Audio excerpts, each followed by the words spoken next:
Viral video yang memperlihatkan kota Semarang dilanda suhu panas ekstrim beredar di sosial media.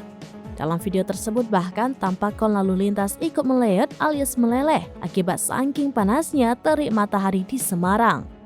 Video yang dibagikan oleh akun Twitter @tanya_rlves pada Selasa 22 Agustus 2023 ini pun menuai beragam reaksi dari netizen.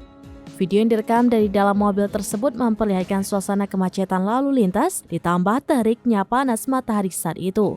Perekam tak lupa menyoroti kameranya ke arah sederetan kon lalu lintas yang terlihat meleleh akibat cuaca panas. Netizen pun tak mau ketinggalan merespon video yang mendeskripsikan cuaca panas di Semarang belakangan ini. Mulai dari pengunggah yang menduga suhu panas di Semarang melebihi Bekasi akibat penampakan kon lalu lintas yang meleleh hanya karena cuaca. Di mana notabene hingga 2022 akhir diketahui bahwa daerah terpanas se-Jabodetabek atau Jakarta, Bogor, Depok, Tangerang, Bekasi masih dipegang oleh Bekasi.